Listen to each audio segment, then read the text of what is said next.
This country is famous for its La Tomatina, the flamenco. But when you talk about football, you think of El Clasico and the tiki-taka. Yes, folks, we are discussing Spain, the prime country in football when it comes to world events.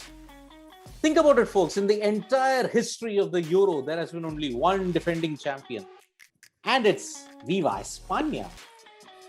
2008 and 2012, they won successive Euros. Sandwiched between that was the 2010 World Cup. What a golden generation that was indeed. But unfortunately, Spain's fortunes are on a decline. Unfortunately, the team selection heading into Euro 2020 has been massive. It sparked memes. It has given the Spanish press plenty to write about, and for us, plenty to talk about. Hello and welcome to special coverage of Euro 2020. I am Siddharth Vishwanathan, the chief editor of sportslumo.com, and I'm joined by Shane Dias, the senior editor of sportslumo.com, and we are discussing Spain, or Viva España. Shane, if I have to first come to the major talking point heading into the Euro 2020 for Spain, it is the team selection. Yeah, not a single Real Madrid player in the Spanish lineup. Again, let us make it clear, this is Real Madrid, not any local Madrid club. This is Real Madrid, the kings of European football, not a single member. There are only a very few players from Barcelona in that squad. Sergio Ramos, gone. How will this damage Spain heading into Euro 2020, Shane? I mean, it's already caused plenty of damage if the Madrid media has anything to go by, because the amount of outrage that there's been over a former Barcelona player and manager, now managing the Spanish side, having not selected a single Madridista. I really, really dread what happens if, one of the Barcelona players ends up making some sort of an error, and there was a Real Madrid player who could have been there, particularly if a defensive error happened. The Madrid press are going to be all over it, saying Ramos would have probably prevented it. So, I mean, and personally, I understand, sometimes you have to make big calls when it comes to dropping big players. And I mean, if we have to be fair to Enrique, Ramos has looked off form lately, and that's mainly because he's had to deal with a lot of injuries. So he's not really been in much match rhythm or in much, his fitness has also been off. And I mean, that was very evident when you watched the Champions League final between Real Madrid and Chelsea. So in the second leg, Ramos came back and it was a must-win game, obviously, for Real. But he looked very much off color. And I think he's only played 7 matches in this calendar year, which is very little considering the amount of games that have been happening. So in that sense, I understand not taking him. Where I am now puzzled, if you think about it, is that this is a 26-man squad you're allowed. So even a half-fit Ramos can be of some value to the squad, because he's someone who's been there, done that. He's won it all. He's won it with Spain. He's won it with Madrid. And sometimes in a tournament as big as the Euros or the World Cup, it is players who have been there and done that who know what to do best. And this is no better epitomized by the Real Madrid side than this side. I mean, they've had the same core more or less since I think 2013. And some players have come and gone, but largely, I mean, they've had Ramos, they've had Cruz, they've had Casemiro, and these players have mostly formed the core of what's been a very successful Real Madrid team. When push came to shove, they knew how to get things done. That is an intangible that's very invaluable. But apparently, the manager, does think that he could get away without it. So, I mean, I don't know, I guess he knows better.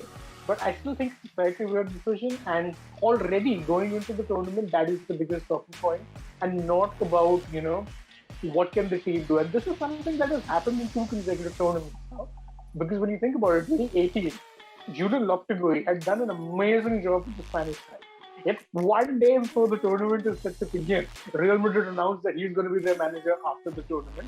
All hell breaks loose in Spain, saying how is it that they could announce it now? As a result, Lopetegui let go of his contract before it was supposed to end, and the Spanish team's campaign was predictably disastrous. Even now, they are kind of accompanied by off-field talk, which they would rather be doing without, all things considered. Yes, I mean, if you have to look at it from the core of the 2018 World Cup squad, I mean, You lost many players. I mean, there's no Diego Costa. There is no Sergio Ramos. This is the first tournament that they'll be playing without their inspirational playmaker in Andres Iniesta. The first tournament. Of course, Iniesta is retired. After helping them win so much, he's retired finally. So, no Costa, no Ramos, no Iniesta. There is no PK as well because of lack of form, obviously. So, where do Spain get that inspiration to play the kind of football that can get them to the lofty heights that they have achieved at the start of the decade in 2010, 2011?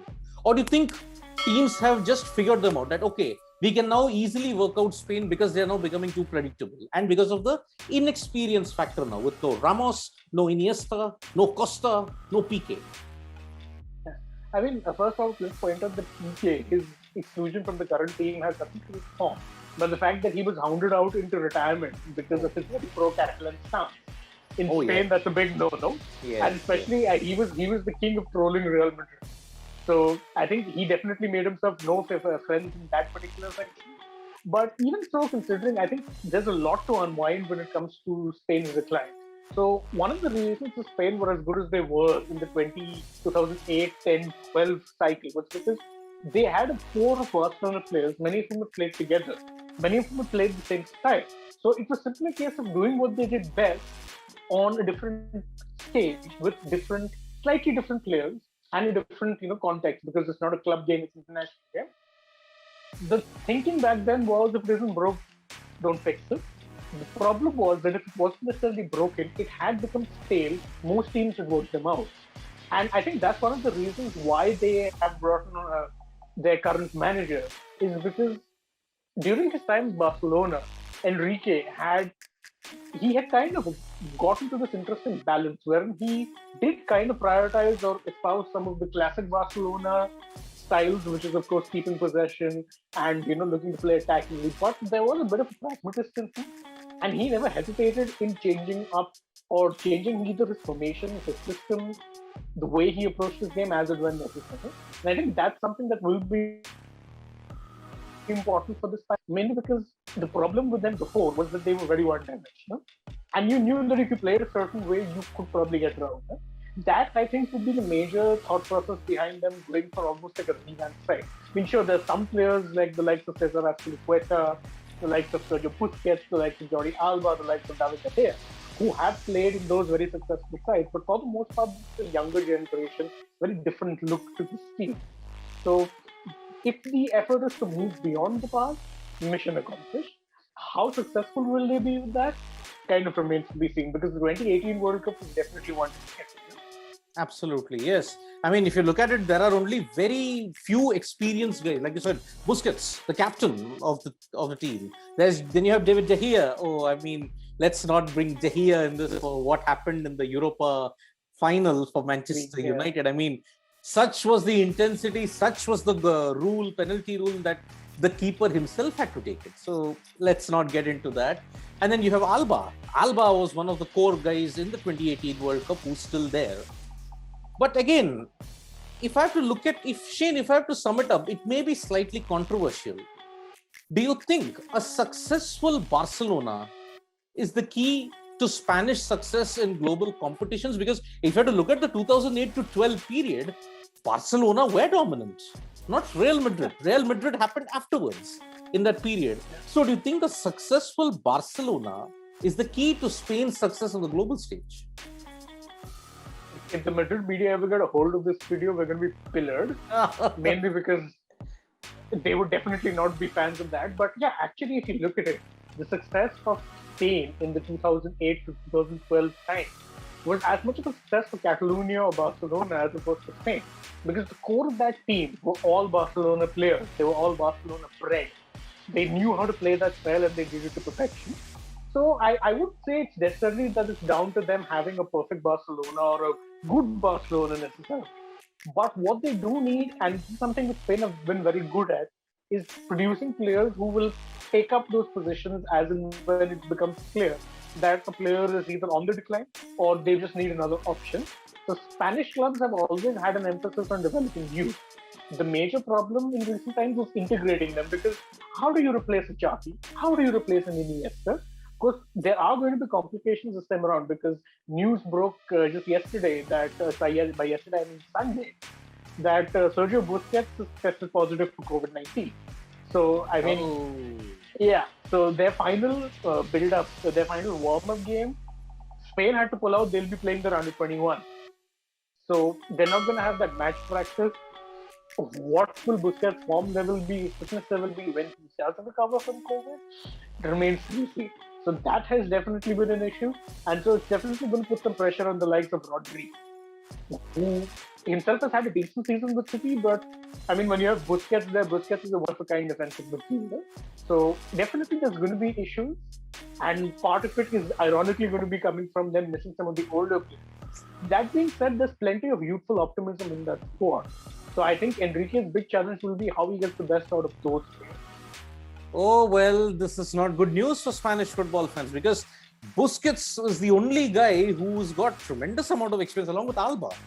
Take Busquets out and the experience factor for Spain is harmed because it's a new team in transition.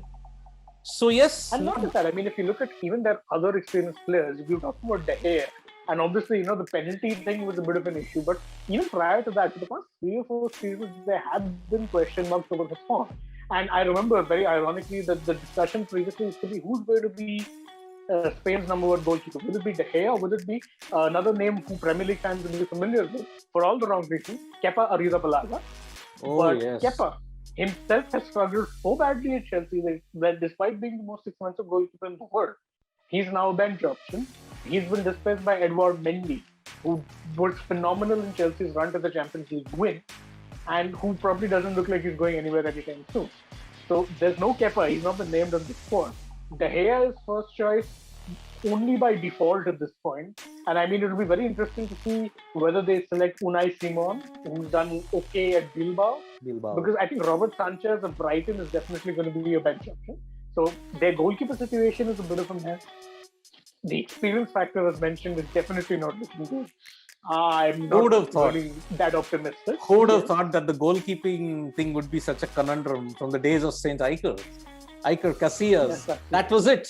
No other keeper would even feature because such was Casillas' prowess. But some good things had to end and he retired as one of the greatest. In fact, ironically, Casillas was, if it were not for Casillas, there would have been yet another Barcelona player as part of that lineup.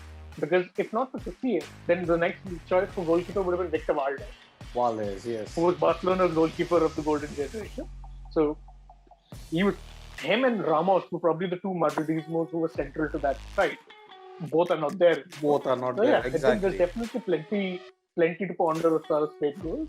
And Luis Enrique is now going to have an easy time. I mean, yes, again, as a Spanish football fan, I mean, I'm talking as a fan, I simply could not believe, maybe form, maybe injury, maybe every other thing, not taking a single Real Madrid guy in the Spanish team. It's like you've not taken a single Manchester or a London guy for the England football team. It's as big or as equal because the La Liga and the Premier League, and you can count to a certain extent the Serie A and the Bundesliga, are very, very place and club oriented, if I may add in that. I mean, can you imagine a German football team without anybody from Bayern Munich? Will you leave out, even if he's not a totally 100%, but then an experienced Thomas Muller? Can you think about leaving Thomas Muller out? It's very hard. Joachim Low could.